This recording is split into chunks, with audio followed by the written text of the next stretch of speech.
The stagecoach rattled into Golden, Colorado on a blistering afternoon in June of 1878, and Eleanor Louise Hartwell pressed her gloved hand against her throat, feeling the familiar urge to sing rise up like a prayer she could never voice aloud. She had learned long ago that her voice was a curse disguised as a gift, something that drew the wrong kind of attention, something that made men look at her with hunger that had nothing to do with matrimony and everything to do with profit. Her late mother's sister, Aunt Constance, had been explicit in her instructions before Eleanor had boarded the train in Philadelphia 3 weeks prior.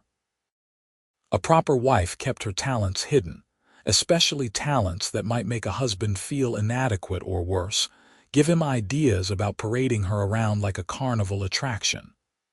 Eleanor was to be demure, quiet, and obedient. She was to fulfill her duties as a mail-order bride to Mr. Isaac Thorne, a cattle rancher who had advertised for a God-fearing woman of good character who could cook, clean, and bear children without complaint. The mountains rose around Golden like sentinels, their peaks still touched with snow despite the summer heat. The town itself sprawled along Clear Creek, a collection of wooden buildings that seemed to lean into each other like exhausted travelers. Eleanor could see the remains of mining operations scattered across the hillsides, evidence of the gold rush that had given the town its name 2 decades earlier. Now, Golden survived on ranching, logging, and the railroad that connected it to Denver 12 miles to the east. As the stagecoach lurched to a stop in front of the general store, Eleanor gathered her carpetbag and tried to calm the frantic beating of her heart. She had seen a photograph of Isaac Thorne, a formal portrait that showed a stern-faced man with dark hair and darker eyes, his jaw set in a way that suggested he did not smile often or easily. He was 30 years old, 6 years her senior, and his letters had been brief and businesslike, outlining his expectations and the terms of their arrangement. He owned a ranch 5 miles outside of town, ran 200 head of cattle, and needed a wife to help manage the household. He did not drink to excess, did not gamble, and attended church services regularly. He expected the same from his wife. There had been no words of affection in his letters, no promises of courtship or romance, but Eleanor had not expected such things. She had agreed to this arrangement because the alternative was remaining in her aunt's house indefinitely, subjected to the woman's bitter tirades and petty cruelties, working her fingers raw with needlework that earned barely enough to cover her keep. The driver opened the coach door and helped Eleanor down onto the dusty street. She smoothed her gray traveling dress and adjusted her bonnet, aware of the curious stares from the townspeople going about their business. A mail-order bride was not an uncommon sight in these frontier towns, but she was still a novelty, a piece of gossip to be examined and discussed over supper tables. Eleanor lifted her chin and tried to look more confident than she felt. "Miss Hartwell." The voice came from behind her, deep and rough as creek gravel.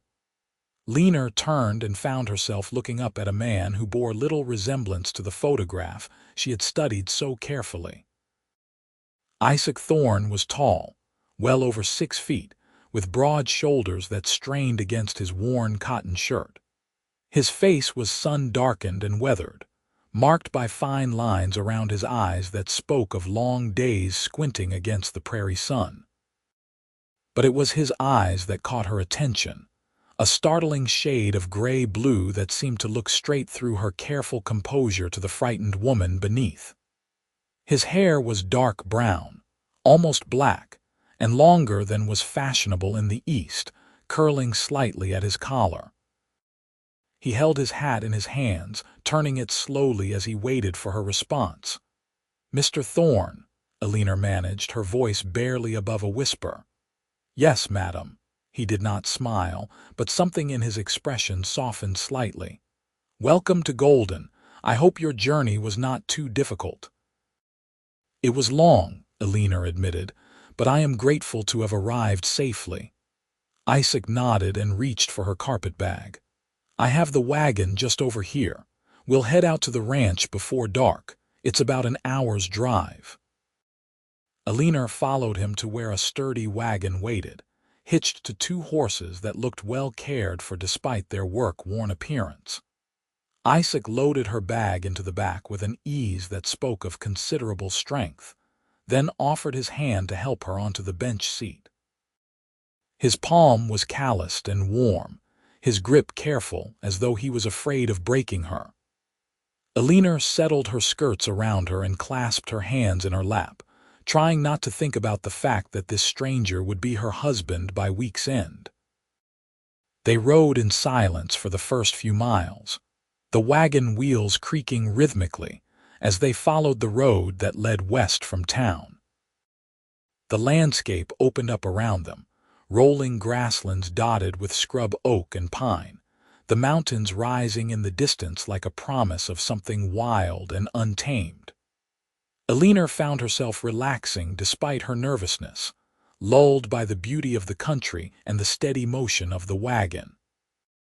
Without thinking, she began to hum softly, a melody her mother had taught her when she was a child, a sweet, simple tune that matched the rhythm of the horse's hooves. She did not realize she had made any sound until Isaac spoke. "You have a nice voice." Eleanor's humming cut off abruptly, her hand flying to her throat as though she could physically stop the sound from escaping. "I apologize. I did not mean to disturb you." Isaac glanced at her, his brow furrowing. "Disturb me? You were humming. It was pleasant." "My aunt always said that a lady should not draw attention to herself with unnecessary noise." Eleanor kept her eyes fixed on the horizon, her cheeks burning with embarrassment. "Your aunt sounds like a joyless woman," Isaac said bluntly. "Out here, we take our pleasures where we can find them. If humming makes you happy, I see no harm in it." Eleanor did not know how to respond to that, so she remained silent for the rest of the journey. But something in her chest loosened slightly, a tension she had not known she was carrying. Perhaps life in Colorado would be different from life in Philadelphia. Perhaps Isaac Thorne would be a different kind of husband than the men her aunt had warned her about. The ranch appeared as they crested a low rise, a collection of buildings nestled in a valley where a creek ran silver in the fading light. The main house was modest but well built, constructed of rough-hewn logs with a covered porch that faced east to catch the morning sun. There was a barn, a bunkhouse, a chicken coop, and several other outbuildings that Eleanor could not immediately identify. The whole place had an air of careful maintenance, everything in its proper place, nothing wasted or neglected. "It's not much," Isaac said, and Eleanor heard something defensive in his tone, "but it's mine. I built most of it myself over the past 8 years. "It's lovely," Eleanor said, and meant it. There was something honest about the ranch, something solid and real that her aunt's fine Philadelphia townhouse had lacked despite all its expensive furnishings. Isaac helped her down from the wagon and carried her bag to the house. The interior was dim and cool after the bright heat of the afternoon. Eleanor could see a main room with a stone fireplace, a kitchen area with a cast iron stove, and 2 doors that presumably led to bedrooms. The furniture was simple and handmade, but everything was clean and orderly.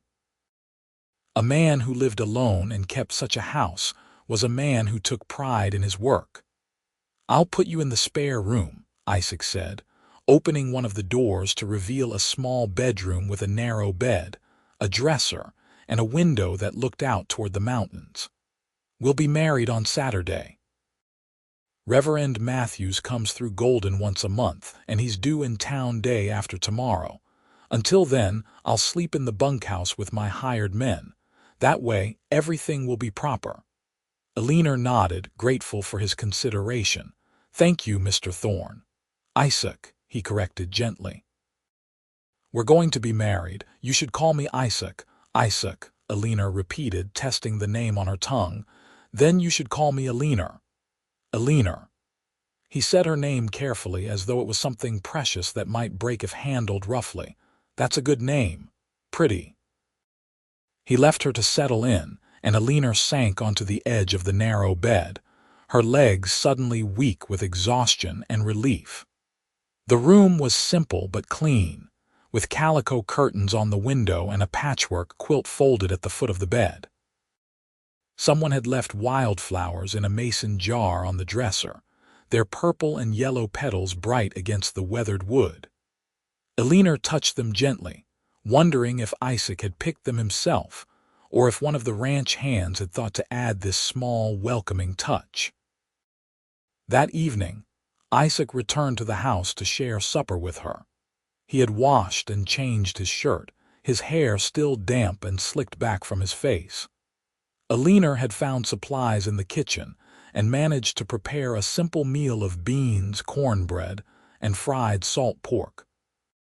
They ate at the rough wooden table, the silence between them less awkward than it had been on the wagon ride. Isaac complimented her cooking, though Eleanor suspected he would have eaten anything edible after a long day's work. "Tell me about yourself," Isaac said as he sopped up the last of his beans with a piece of cornbread. "Your letters were not very detailed." Eleanor folded her hands in her lap, choosing her words carefully. "There is not much to tell. I was raised in Philadelphia by my mother until I was 16.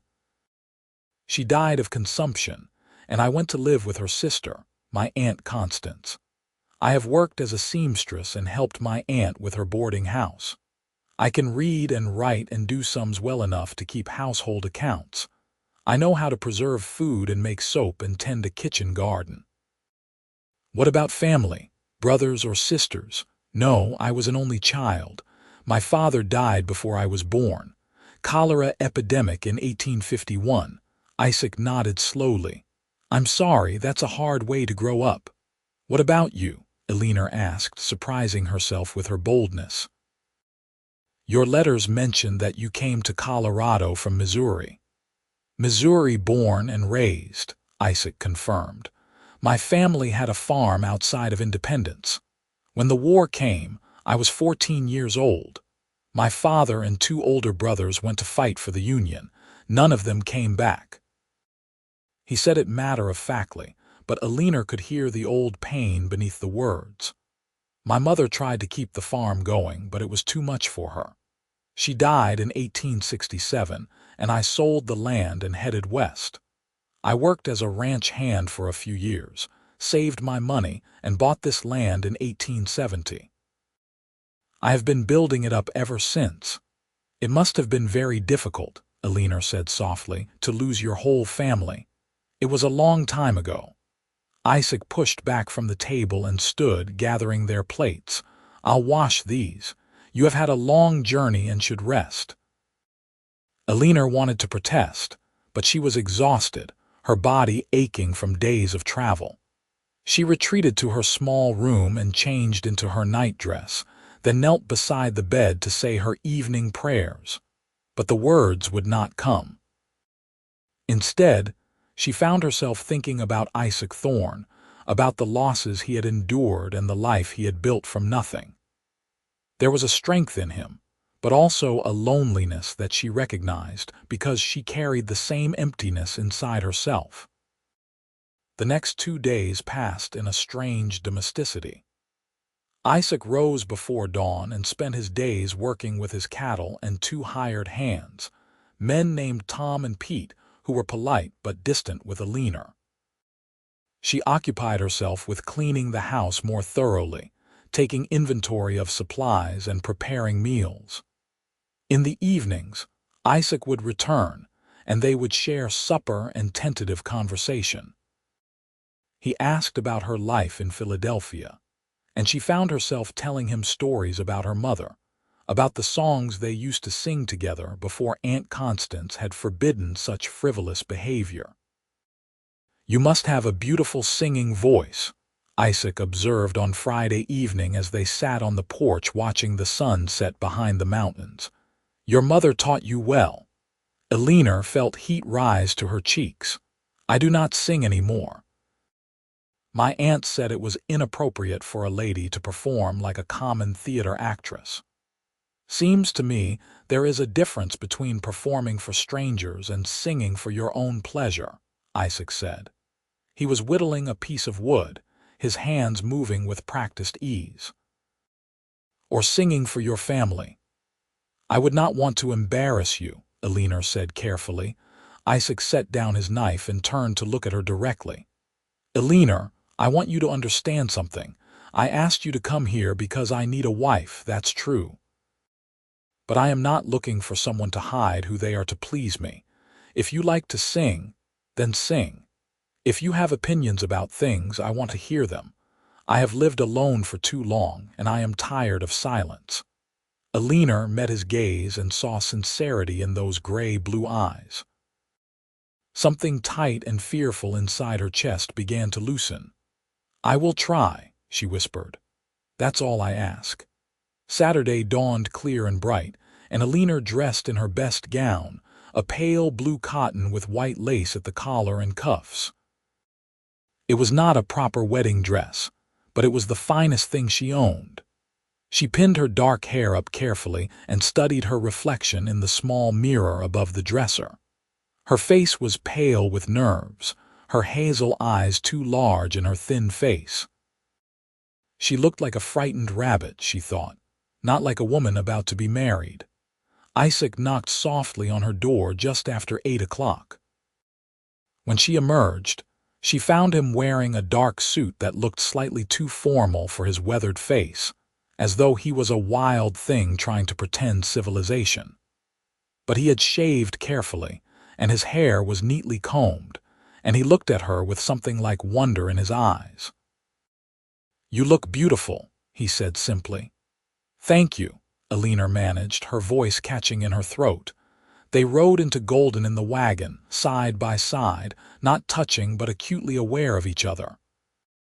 The church was a simple white building at the edge of town, and Reverend Matthews was waiting for them on the steps, his Bible in hand. Tom and Pete served as witnesses, shuffling their feet awkwardly in their Sunday clothes. The ceremony was brief and perfunctory, the Reverend's voice droning through the familiar words about love and honor and obedience. When he instructed Isaac to kiss his bride, Isaac leaned forward and pressed his lips gently to Eleanor's, a chaste touch that nevertheless sent heat flooding through her body. And just like that, she was married. They returned to the ranch as husband and wife, and the reality of her situation began to settle over Eleanor like a heavy blanket. That night, she would share Isaac's bed. They would become man and wife in truth, not just in law. The thought terrified her, not because Isaac had been anything but kind, but because she knew so little about what was expected of her. Her aunt had given her only the most clinical explanation of marital duties, delivered with such distaste that Eleanor had been left with the impression that the marriage bed was something to be endured rather than enjoyed. But when evening came and Isaac led her to the larger bedroom that had been his alone, he was patient and gentle.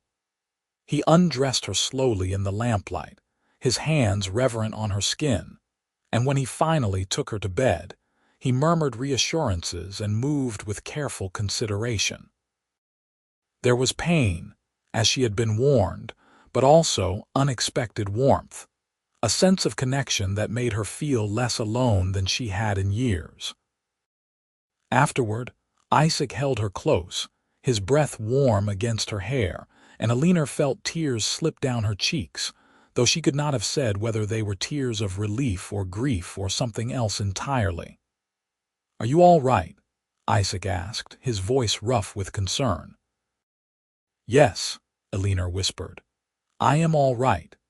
The weeks that followed established a rhythm to their married life. Eleanor threw herself into making the house a home, sewing curtains for the windows, planting a kitchen garden, learning the quirks of the cast iron stove. Isaac worked from dawn until dusk, but he always made time to share meals with her, to ask about her day, to tell her stories about the ranch and the land, and the neighbors scattered across the valley. At night, they would lie together in the darkness, and sometimes Isaac would talk about his dreams for the future, about expanding the herd and building a bigger house and maybe, someday, having children to fill the empty rooms.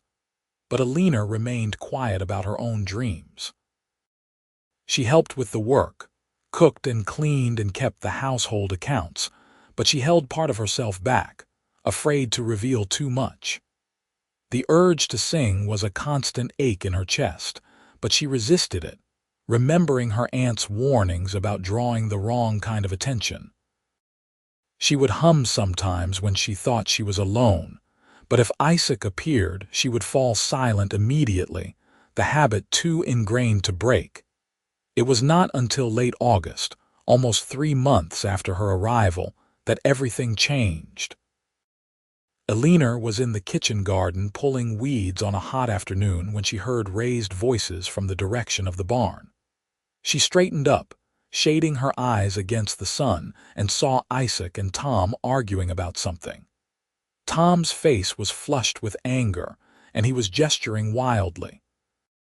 Eleanor could not make out the words, but she saw Tom turn and stride toward the bunkhouse, returning moments later with his belongings bundled in his arms.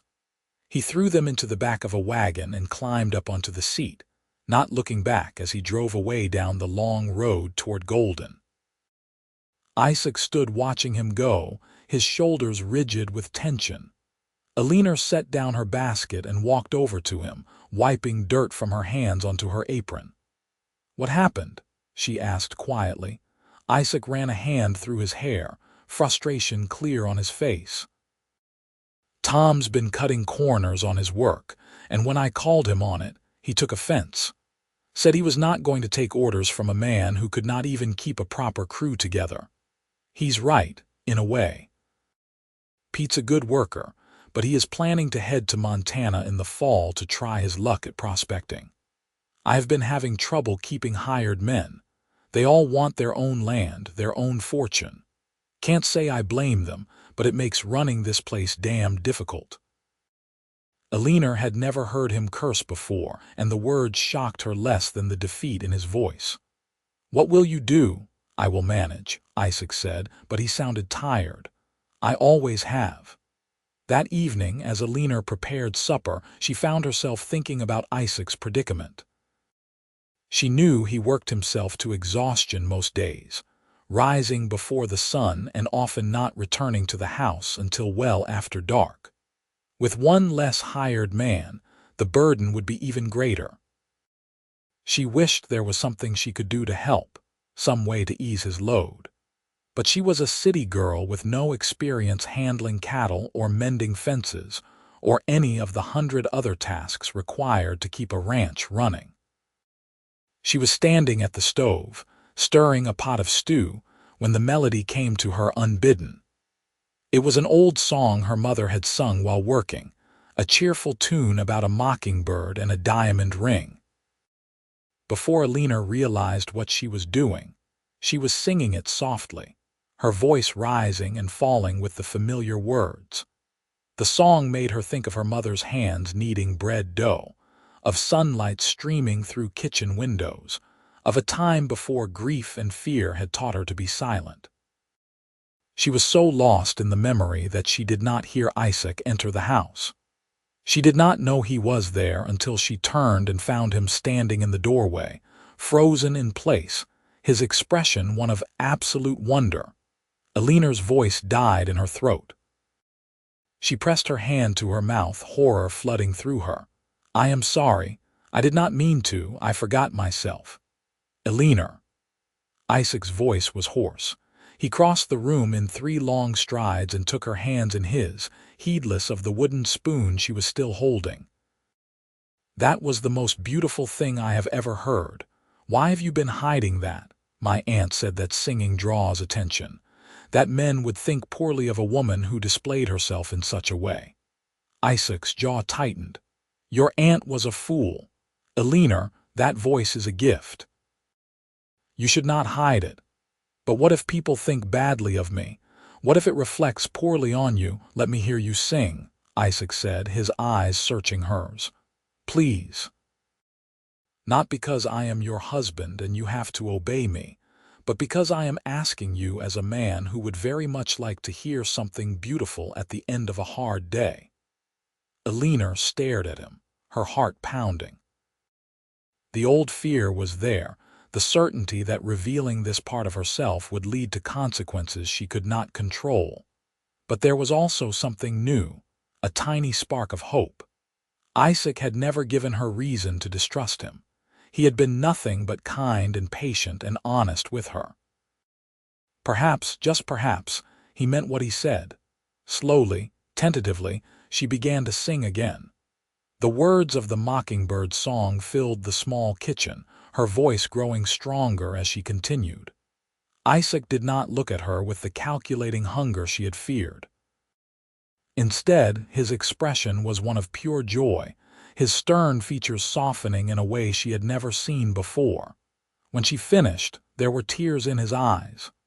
That was perfect, he said roughly. Thank you. Eleanor felt something break open inside her, years of suppression and fear cracking like an eggshell. My mother used to say that singing was like praying, only prettier. Your mother was right. Isaac released her hands and stepped back, as though realizing he had been holding her too tightly. Will you sing more? At other times, I mean, not just when you are alone, if you truly do not mind. I do not mind, I want to hear you. Isaac hesitated, then added softly, I want to know all of you, Eleanor, not just the parts you think are safe to show me. That night, as they lay in bed, Eleanor sang lullabies in the darkness, and Isaac held her close and listened until they both fell asleep. It became a new ritual between them, this sharing of songs. Eleanor would sing while she worked, her voice drifting from the house across the ranch yard, and Isaac would pause in his labors to listen, a smile touching his usually serious face. Pete commented on it once, saying that the ranch felt more like a home now that there was music in it, and Eleanor felt a rush of pride at his words. But the real test came in September when Isaac took her into Golden for supplies, and they stopped at the general store. Eleanor was examining bolts of fabric, trying to decide if she could afford enough to make a new winter dress, when the storekeeper's wife, Mrs. Patterson, approached her with a calculating look in her eyes. Mrs. Thorne, I have heard that you have a lovely singing voice. My husband mentioned that he could hear you all the way out at your ranch when he rode by last week. Eleanor felt her stomach clench with anxiety. I enjoy singing while I work. I hope it does not disturb anyone. On the contrary, we are holding a social at the church next Saturday evening, and I was hoping you might be willing to share your talents with the community. It would be such a treat for everyone. Eleanor glanced at Isaac, who was across the store negotiating the price of fence wire with Mr. Patterson. I do not know if that would be appropriate. Nonsense, dear. You are a married woman now, not some saloon girl. No one could think poorly of you for contributing to a church social. Mrs. Patterson leaned in closer, her voice dropping to a conspiratorial whisper. Besides, I have heard that you have a truly remarkable voice. It seems selfish to keep such a gift to yourself. Eleanor did not know how to respond to that. Before she could formulate an answer, Isaac appeared at her elbow, his presence solid and reassuring. My wife would be happy to sing at your social, Mrs. Patterson, if that is what she wishes to do. But the decision is hers to make. Mrs. Patterson looked slightly taken aback by Isaac's directness, but she recovered quickly. Of course. Mrs. Thorne, you just let me know. We would be delighted to have you. She bustled away, and Eleanor turned to Isaac. I do not have to do this if you would prefer I did not. Eleanor, I meant what I said. The decision is yours, but I think it would be good for people to hear you sing. You have a gift, and gifts are meant to be shared. He paused, then added with unexpected gentleness, I will be right there with you. You would not be alone. The idea of singing in front of a crowd terrified Eleanor, but there was also a small, rebellious part of her that wanted to do it anyway, to prove to herself that she was no longer the frightened girl her aunt had tried to turn her into. I will do it, she said, her voice barely above a whisper. Isaac's face broke into a genuine smile, the first she had seen from him. That's my brave girl. The week leading up to the social passed in a blur of preparation and growing anxiety.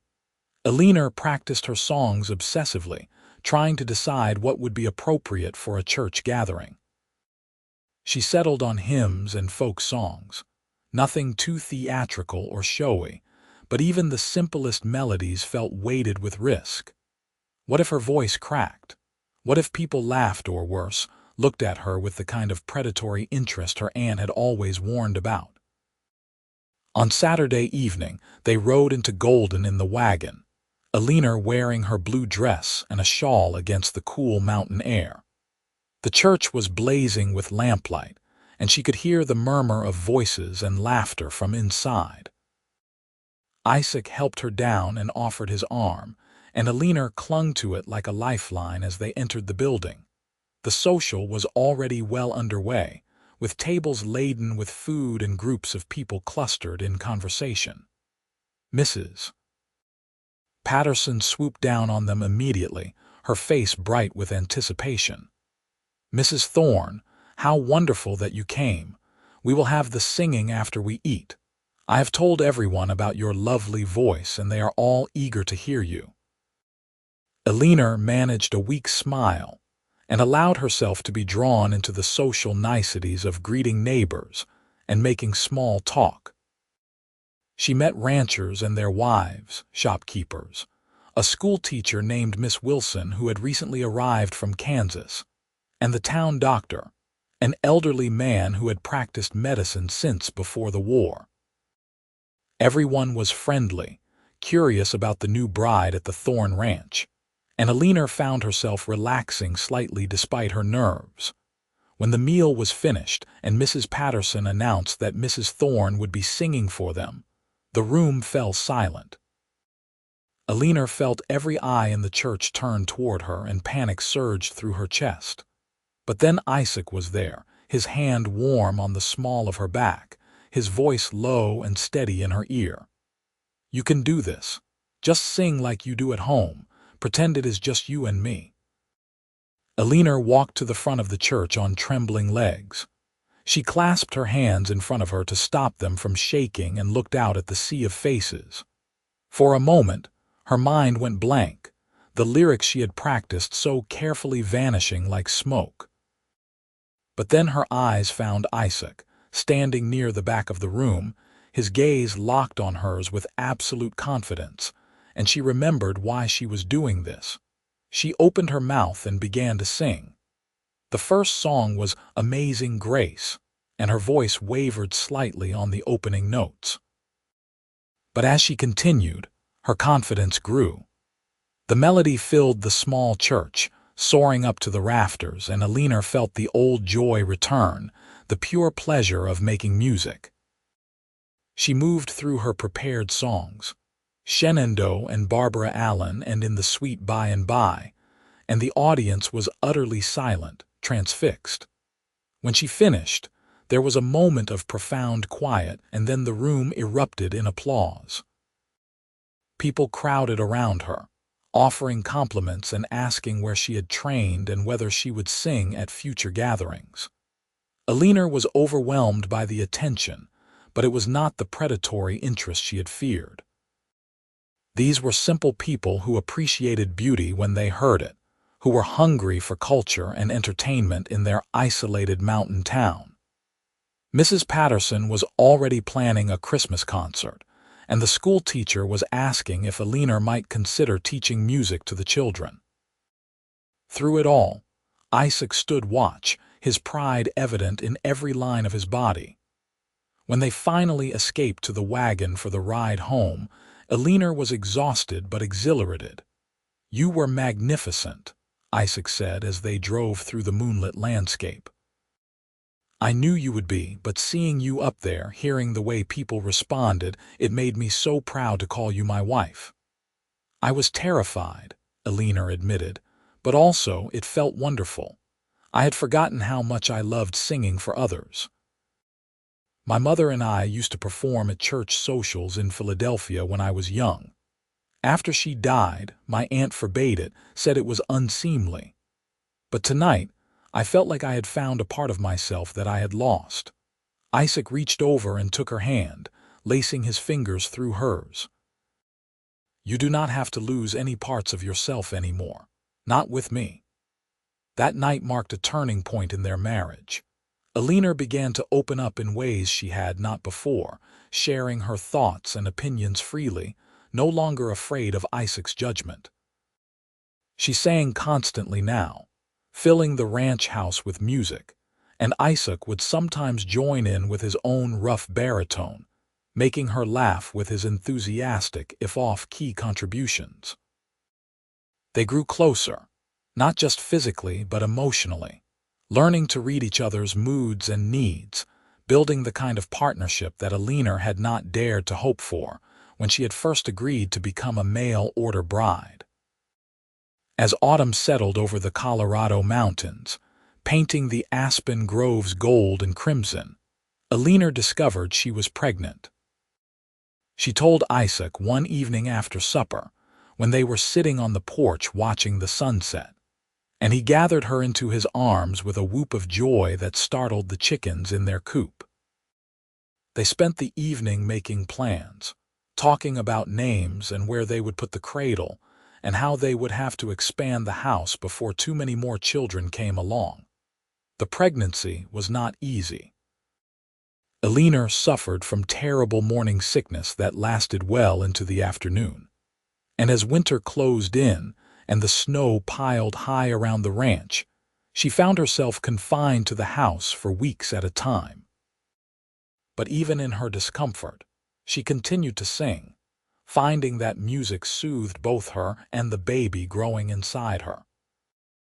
Isaac doted on her shamelessly, bringing her tea and toast in bed, rubbing her swollen feet, reading to her from the newspapers and dime novels he picked up on his infrequent trips to town. Pete left for Montana in November as he had planned, and Isaac was once again struggling to manage the ranch alone. But he hired a young man named Danny, the 18-year-old son of a neighboring rancher who wanted to learn the cattle business, and between the two of them, they kept things running through the harsh winter months. Eleanor worried about Isaac working such long hours in the bitter cold, but he would always reassure her that he was fine, that having her and the baby waiting at home made every hardship worthwhile. In February, when the snow was still deep and the nights were bone-achingly cold, Eleanor's labor began. Isaac sent Danny racing into Golden to fetch the doctor, but the storm that had been threatening all day chose that moment to break, and soon the snow was falling so thickly that visibility dropped to almost nothing. Isaac helped Eleanor into their bed and did his best to make her comfortable, but as the contractions grew stronger and closer together, panic began to set in. "The doctor will not make it in time," Eleanor gasped between contractions. "Isaac, what are we going to do?" "We will manage," Isaac said with a confidence he clearly did not feel. "Women have been having babies since the beginning of time. We will figure this out." He had assisted with the births of countless calves and foals, and while he knew human birth was different, the basic principles were the same. He gathered clean linens and hot water, and tried to remember everything his mother had told him about the night his youngest sister was born. Eleanor clung to his hand, singing through the contractions when she could, the familiar melodies helping her focus through the pain. The labor lasted through the night and into the next morning. Eleanor's singing gradually gave way to cries of pain, and Isaac felt helpless watching her suffer.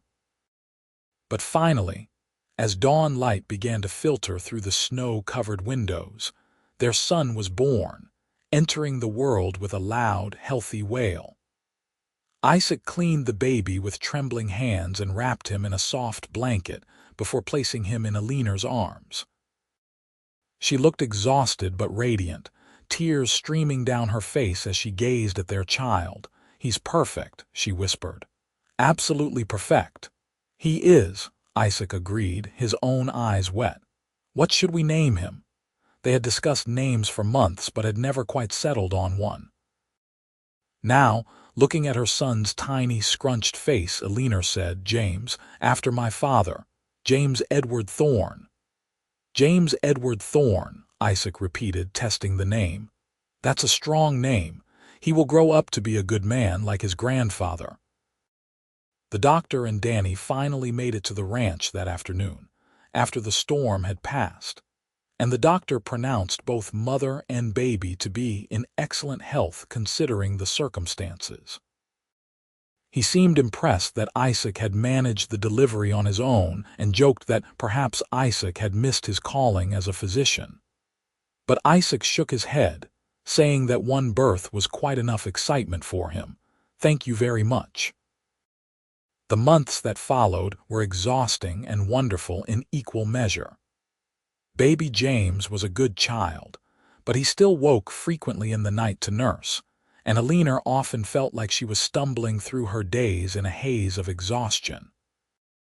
Isaac helped as much as he could, walking the floor with a fussy baby while Eleanor tried to catch a few hours of sleep, changing diapers without complaint, marveling at every tiny milestone.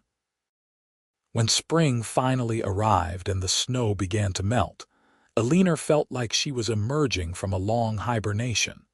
One warm afternoon in May, she bundled James into a sling and walked out to where Isaac was mending a section of fence.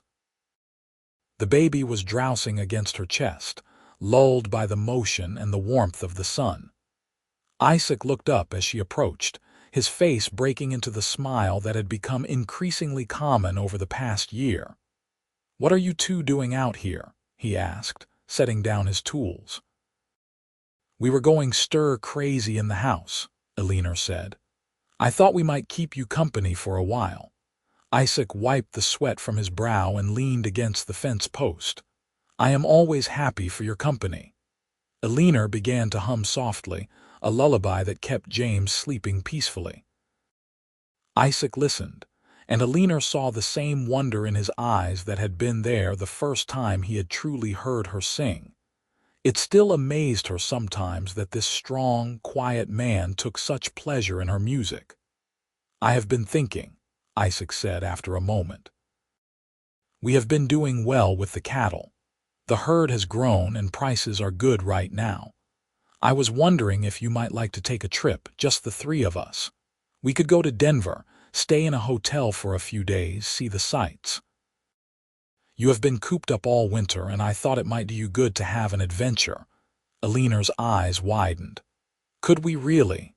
I have never been to Denver. We can really. You deserve something special, Eleanor.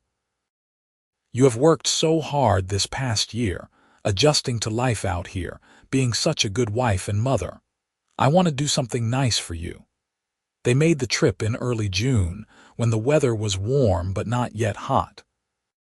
Denver was a revelation to Eleanor, a bustling city that seemed enormous after months of isolation on the ranch. They stayed in a hotel with actual wallpaper and carpeted floors, ate in restaurants where other people did the cooking, and walked along the gaslit streets in the evenings. Isaac bought Eleanor a new dress, a beautiful green silk that made her hazel eyes look almost emerald, and they had their photograph taken with baby James, a formal portrait to commemorate their little family. On their last evening in the city, they attended a concert at the Tabor Opera House. Eleanor sat in the plush velvet seat, holding James in her lap, and listened to a professional soprano perform arias from Italian operas. The woman's voice was technically proficient and well-trained, but Eleanor found herself thinking that it lacked something, some essential warmth or emotion that should have been there. During the intermission, Isaac asked what she thought. "She sings beautifully," Eleanor said carefully, "but it feels calculated somehow, like she is showing off her technique rather than sharing something true." "I prefer your singing," Isaac said bluntly. "You sing from your heart." Eleanor felt a rush of affection for this man who had given her back her voice and so much more. "Thank you for bringing me here. This has been wonderful. We will come back," Isaac promised. "Maybe next year we can bring James to see the Christmas lights." They returned to the ranch renewed and happy, and life settled into a new rhythm. Eleanor began teaching music to the children in Golden one afternoon a week, traveling into town with James in a basket. She charged a small fee, and while the income was modest, it gave her a sense of independence and purpose beyond her roles as wife and mother. Isaac was supportive, even proud of her small enterprise, and would often ask about her students and their progress. In the fall of 1880, Eleanor discovered she was pregnant again. This time, the pregnancy was easier, perhaps because she knew what to expect or perhaps because she was simply stronger than she had been before. Their daughter was born in April of 1881, a quick and relatively uncomplicated birth that took only a few hours from start to finish. They named her Rose Margaret Thorne, and she proved to have her mother's hazel eyes and her father's determined chin. With two small children, Eleanor's life became even busier, but she made time for her music. She would sing to the children constantly, teaching them songs almost before they could talk, and Isaac would sometimes come in from the fields to find Eleanor at the piano he had bought her for Christmas. Both children clustered around her, all three of them singing at the top of their lungs. Those moments filled him with a contentment he had never imagined possible during his lonely bachelor years. The ranch continued to prosper. Isaac expanded the herd, built a larger barn, and hired 2 permanent ranch hands to help with the increased workload. The house was expanded as well, with 2 additional bedrooms and a proper parlor, where Eleanor could give music lessons during the winter months when travel to town was difficult. They became pillars of the community, attending church regularly, hosting socials at their ranch, contributing to town improvement projects. Eleanor's reputation as a singer spread beyond Golden. She was invited to perform at festivals in Denver and Colorado Springs, and while she rarely accepted such invitations due to her responsibilities at home, she did occasionally make the trip when Isaac could come with her, and they could turn it into a small family adventure. She never pursued music professionally, never sought fame or fortune from her talent, but she used it to bring joy to her family and community, which felt more valuable than any amount of money or recognition. As the years passed and their family grew, with another son born in 1883 and twin daughters in 1886, Eleanor sometimes thought back to that frightened young woman who had arrived in Golden on a dusty stagecoach, afraid of her own voice. That woman seemed like a stranger now, someone from another lifetime. The Eleanor who existed now was confident and strong, secure in her husband's love and her own worth. She sang whenever she wanted, laughed freely, spoke her mind, and raised her children to be bold and authentic. One evening in the summer of 1889, as they sat on the porch watching their children play in the yard, Isaac took Eleanor's hand and raised it to his lips. It was their 11th wedding anniversary, though they had both nearly forgotten it in the chaos of daily life with 5 children.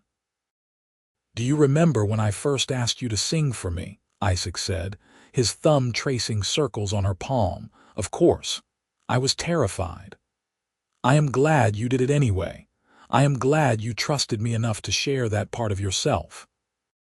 He paused, then added softly, "These have been the best years of my life, Eleanor. You and the children, you are everything I never knew I needed." Eleanor leaned her head against his shoulder, watching as young James, now 11 years old, chased his siblings around the yard while the twins shrieked with laughter. Rose, at 8, was trying to organize them all into some kind of game, displaying the same determination her father was known for. Little Samuel, now 6, was singing one of Eleanor's songs at the top of his lungs, making up his own words when he forgot the real ones. "I love you," Eleanor said, the words coming easily after so many years of practice. "Thank you for telling me to sing. Thank you for seeing me when I was trying so hard to hide." "I will always want to hear you," Isaac murmured against her hair. "For the rest of our lives, I want to hear your voice." As the sun set behind the mountains, painting the sky in shades of gold and crimson, Eleanor began to sing softly. It was a simple melody, one her mother had taught her long ago, about coming home after a long journey. Isaac joined in with his rough baritone, and one by one, the children stopped their playing and added their voices to the song. The music drifted across the ranch, carried on the evening breeze, a testament to the love and trust that had transformed a mail-order bride with a hidden gift into a woman who sang freely, surrounded by the family she had never dared to dream she might have. Years continued to pass in the way they do, bringing both joys and sorrows. They lost Rose to scarlet fever when she was 14, a grief that nearly broke them both until they learned to carry it together, finding solace in each other and their remaining children. James grew up to be a skilled rancher who eventually took over the daily operations of the property, allowing Isaac to slow down as age caught up with him. Samuel became a music teacher in Denver, carrying on his mother's love of song in his own way. The twins, Martha and Ruth, both married well and gave Eleanor grandchildren to spoil. Through it all, through the hard times and the good, Eleanor sang. She sang at weddings and funerals, at church services and barn dances, at bedside vigils and celebration dinners. Her voice remained strong and clear even as her hair turned gray and lines etched themselves around her eyes. And Isaac never tired of hearing her, even after 53 years of marriage, even as he lay dying in their bed with Eleanor holding his hand and singing him softly into whatever came next. She sang at his funeral, a hymn he had always loved, her voice wavering but determined. And afterward, when the mourners had gone and she sat alone in the house they had built together, she sang for herself, for the memory of a lonely cowboy who had seen something precious in a frightened mail-order bride and had told her to sing, who had given her the greatest gift anyone had ever given her, permission to be fully and completely herself. Eleanor lived another 7 years after Isaac's death, staying on the ranch with James and his family, teaching her grandchildren the same songs her mother had taught her. On clear summer evenings, she would sit on the porch and sing into the twilight, her voice carrying across the valley, and the neighbors would pause in their work to listen, reminded of the power of beauty and love and stubborn courage in the face of fear. When she died peacefully in her sleep at the age of 81, 3 generations gathered to mourn her, but they did not mourn in silence. Instead, they sang, filling the church with the melodies she had shared with them over a lifetime, celebrating a woman who had found her voice in the wilderness and had used it to create a legacy of joy. And if the old-timers who remembered her arrival in Golden in 1878 said that they could sometimes hear her singing still, carried on the mountain winds, well, who was to say they were wrong? Some voices are too powerful to ever truly be silenced, and some love stories endure long after the final note has faded into memory. Eleanor Louise Hartwell Thorne had come west as a woman told to hide her greatest gift. She had found a husband who treasured that gift and encouraged her to share it freely. Together, they had built a life filled with music and laughter, hardship and triumph, loss and enduring love. It was a story worth singing about, and so it was, passed down through generations of Thornes. A reminder that sometimes the bravest thing a person can do is to stop hiding and let themselves be fully, gloriously, unapologetically seen and heard. In the end, that was what Isaac had given Eleanor and what Eleanor had given back to him. The courage to be known, the safety to be vulnerable, the freedom to express their truest selves without fear of judgment or rejection.